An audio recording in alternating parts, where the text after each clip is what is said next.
Welcome to my channel Greats in History. My friends, only small fingers believe there's a top plateau to reach. We here at Hubert National Bank will never stop climbing higher to maximize the bottom line.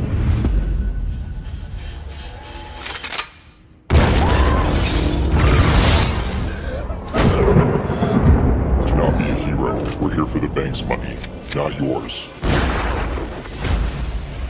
We have a robbery homicide. Brutal. Very personal.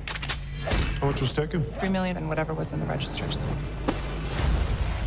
You seem to have some kind of relationship with The movie begins with four armed people wearing masks. They are preparing to rob a Hubert Bank branch. And when the bank manager takes one of the customers abroad, he finds a gang member in front of him, pointing a gun at him, and shoots him. The gang breaks into the bank and turns on a sound machine and beat the security guard. They tell everyone to put their mobile phones in front of them. They warn them if someone tells the police, they will kill the manager. They force the employees to open the safe and take the money from it. And before they leave the bank, they put a device and tell people it's if someone walks out or makes a phone call in 15 minutes it will explode. Before they leave, someone looks in the direction of the surveillance camera and aims the weapon at the director and kills him. At the same time, Jeffrey Hubert was the president of the Hubert Bank is in the bank meeting with clients. He gets a call from Officer Dabley, telling him that his bank branch has been robbed and killed the director. At the same time, Detective Montgomery comes. He meets Detective Stockwell and Detective Chase, and learns who they are. The police arrived 25 minutes after the robbery because the gang set up a device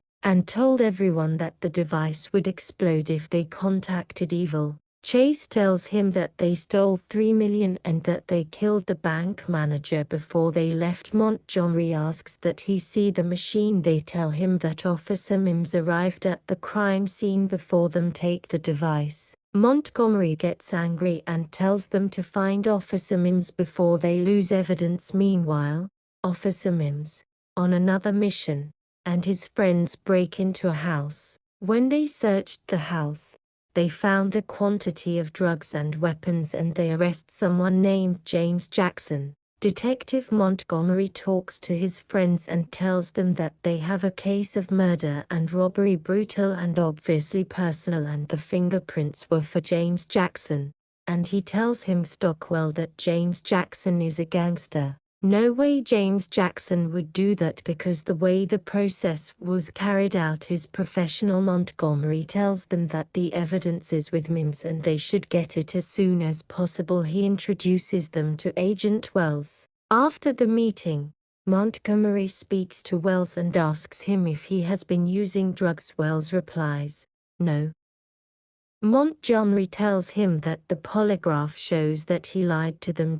Wells tells him that he used drugs when he was young. After a Montgomery discussion with Wells, they went to the home of the bank manager's wife. She did not know that her husband had died. Montgomery speaks to her and informs her that her husband has been murdered. Montgomery goes to Officer Mims and he tells him, why did you take the evidence and arrest James Jackson without his consent, and warns him that he will do so again. Mims responds and tells him that the fingerprints were from Jackson's brother Tiggy and that he was an officer in the army and that he died a short time ago, and he suspects that James has his brother's equipment. Wells informs them that there is video evidence that James was at the bar at the time of the operation. Montgomery tells them that they put Tiggy's fingerprints at the crime scene for a specific purpose. Then Montgomery talks to his team and tells them that the fingerprints are at the crime scene. Lee T.J. Jackson was a corrupt officer in the army, those who kidnapped Alexander Hubert,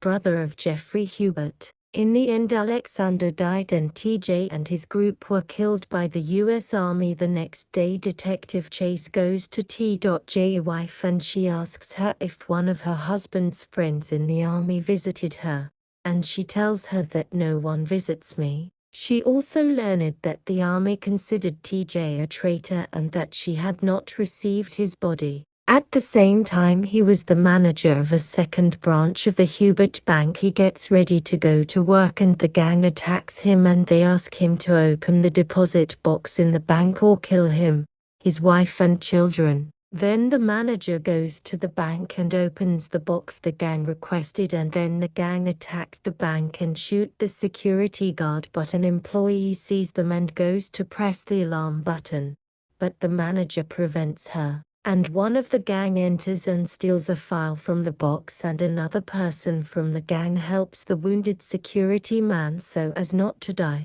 Dali goes to the bank because an unknown person asked him to go there. Someone from the gang attacks him and shows him a bullet, then he stabs him with a knife and kills him. Jeffrey knows that they killed Officer Dagley and that they did not steal the money from the bank. Montgomery arrives at the bank and then learns of Dali's death, and he knows that he is one of the gang who helped the security guard not to die. Then he investigates with the bank branch manager, and the manager informs him the gang threatened to kill his family if he did not help them. He tells him that the gang stole a file from a box. Jan Martin.